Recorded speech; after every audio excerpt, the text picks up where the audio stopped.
We sat down with a financial advisor just to plan our future together. Simple stuff. And then he shared his screen. And right there, $20,000 of debt. In my husband's name. Debt he never agreed to. Debt he didn't even know still existed. And when my husband called his mom about it, she didn't cry. She didn't apologize. She just said, "Don't worry about it. Just file for bankruptcy." Like our entire future was something she could just wipe away, like she had done it before. And honestly, she had. What's up, guys? Welcome back to the channel. Today's post comes from the subreddit r/relationships, and it's posted by user unseen_1_OP. The title is, "My mother-in-law wants us to file for bankruptcy for her debt." And before we get into the full post, let me just give you a little taste of what's coming. Let me start from the beginning because this story is long, like really long. Over 20 years long. And if I don't give you the full picture, you won't understand how bad it actually got. I'm 27. My husband is 29. We met in college and we've been together for 8 years. He's a good man. Like, genuinely one of the most honest people I've ever met. From day one of our relationship, he told me he was serious. He said he only dates with marriage in mind. And he was open about everything. His childhood, his family, his finances, everything. His background wasn't easy. His parents split when he was young. His dad was barely around, showed up maybe once or twice a year during holidays. So it was basically just him, his mom, her boyfriends, and his half-sister growing up. Not the most stable environment, but he made it work. He turned out good. That part matters. About a year into us dating, he told me something that stopped me cold. His mom had taken out 4 credit cards in his name when he was still a kid. A child. And when he found out, she just told him, "Don't worry, I'm paying them off." And he believed her. He was still living with her at the time. He didn't want to fight. And honestly, he was scared that if he pushed too hard, she could end up in serious trouble. I told him that wasn't okay. I told him he needed to take control of those accounts. He kept saying he would. He kept saying she was handling it. I gave her the benefit of the doubt because raising 2 kids alone is genuinely hard, and I didn't want to judge her too quickly. But then things got worse. A lot worse. When my husband was basically still a toddler, his mom filed paperwork saying he had severe autism. And because of that, she started receiving government disability payments in his name every single month. For years and years, all the way until he was in his early 20s. Here's the thing, I'm a cardiac nurse. And before that, I spent time working one-on-one with adults who actually have autism. My husband does not have autism. He has ADD, which can sometimes look similar, but it is completely different. His mom knew that. She used it anyway. When the government started reviewing his case, he was in his early 20s. During that review period, the checks kept coming.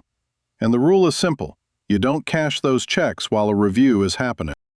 She cashed every single one. And when the review ended, the government said he should never have been receiving payments at all. They sent a bill for over $20,000 in his name because everything was filed under him. I told him to talk to my mom. She has a background in law and finance. But instead, his mother jumped in and said she would help him file for bankruptcy. He thought it was done. He thought that chapter was closed. He moved on with his life. She lied. Fast forward to 2025. We're engaged. We're wedding planning. We're finally living together and building something real. I bring up the credit card accounts again because we're about to merge our finances, and I need to know where we stand.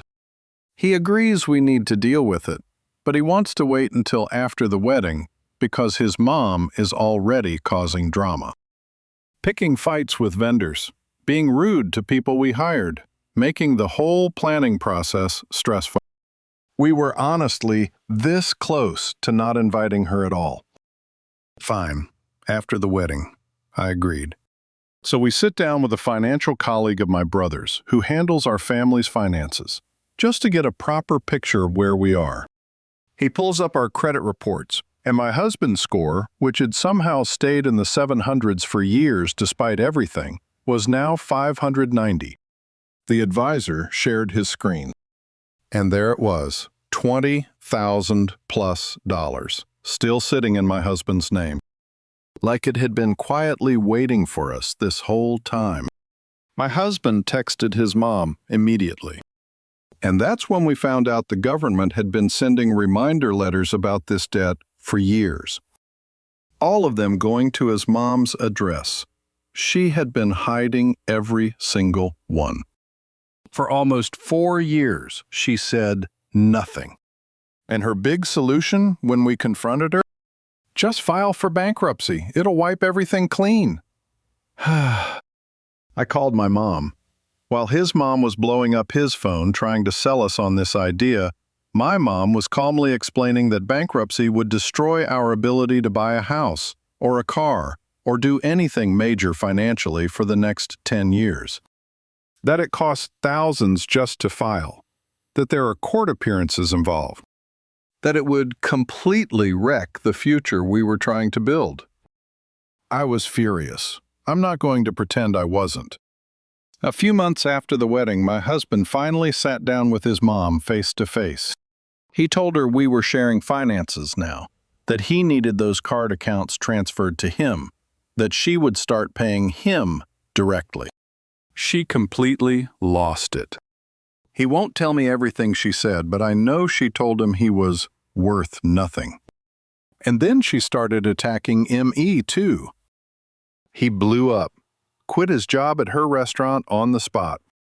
He told her she had 1 month to hand over those accounts or he was reporting the fraud. He texted me from outside. I was at work and had no idea any of this was happening. 2 weeks went by with no contact between them. Then she called crying, wanting to make things right. They talked. She handed over nothing. Then a few days later, she was angry again, furious that he had filed for unemployment and claiming she had to pay $300 because of it. He ignored her. He found a new job within 3 weeks. Better pay, real benefits, more hours. We moved forward. The month deadline passed. No accounts, no contact, nothing. So he called the credit card companies and reported the fraud. And here's where it gets even worse. What he thought were 2 credit cards turned out to be 5. Total debt from the cards alone was $22,000. She had probably never stopped using them.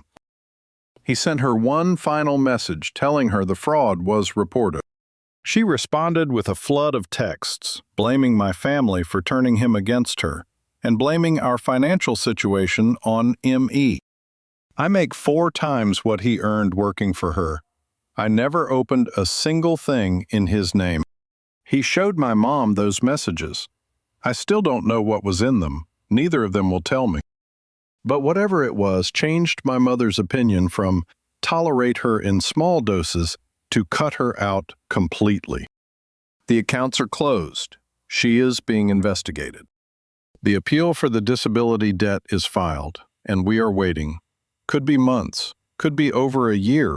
We went no contact. My husband cried. He sat in my parents' living room and blocked her on everything. And my parents, without making it a big deal, without asking anything in return, just hugged him. Took him out for breakfast the next morning, told him he was part of our family now. His biological parents never once hugged him. He has the parents he deserved all along. And we are moving forward together. All right, let's see what people said in the comments. Martha wrote, "You knowingly hitched your wagon to someone operating like this. SMH. Okay, I hear you, but it's easy to say that from outside looking in. When you love someone who has been manipulated their whole life into thinking this is normal, walking away isn't simple. It never is.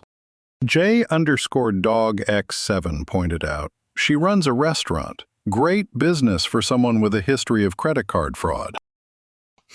He also said the only real answer was full no contact, and honestly, he was not wrong. That's exactly where this ended up. JM_Froggy gave solid practical advice. They need new Social Security cards, frozen credit, fraud reported, and everything removed from his name. Step by step, exactly right, and that's what they did. Short, long pants kept it warm and simple. Your husband is lucky to have found the right person. And OP replied that she feels just as lucky to have him. That little moment hit differently in the middle of all this mess. And then A_hell_shall shared something from their time at a water utility company. They watched a mother who had opened water service in her son's name stand next to him, loud, dramatic, saying he was not going to file a report against her. The son had to choose between protecting himself and protecting a parent who never protected him. They said the look on his face was something they will never forget. And honestly, that comment says everything about what parent-child financial abuse really looks like on the inside. After reading comments and OP's thoughts, let me share my thoughts. This post isn't just about money. It's about a woman who looked at her own kid and saw a tool. She used his name before he could even write it himself. She built a fake diagnosis around him and collected money off it for 20 years. She kept him working in her restaurant. She kept him just close enough to keep using him. And even after all of that, he still picked up when she called. He still tried. Because she was his mom. Because when you grow up with that kind of person as your only example of love, you start to think that's just what love feels like. That's the part nobody talks about with parent-child financial abuse. It's not just the credit score damage or the debt. It's the way it messes with how a person sees themselves. She literally told him he was worth nothing. And part of him had probably been hearing that his whole life in different ways. What turned things around wasn't just the legal steps. It was a family that said, "You belong here, no strings attached." A breakfast table where nobody wanted anything from him. That's the thing that actually breaks the cycle. I really hope the appeal goes through. I hope the investigation leads to real consequences. And I genuinely hope these two get the house and the family and the future they've been working toward. Because they have earned it. If this post hit you, drop it in the comments. I genuinely read every single one. And if you're new here, subscribe and hit the bell so you don't miss what's coming next.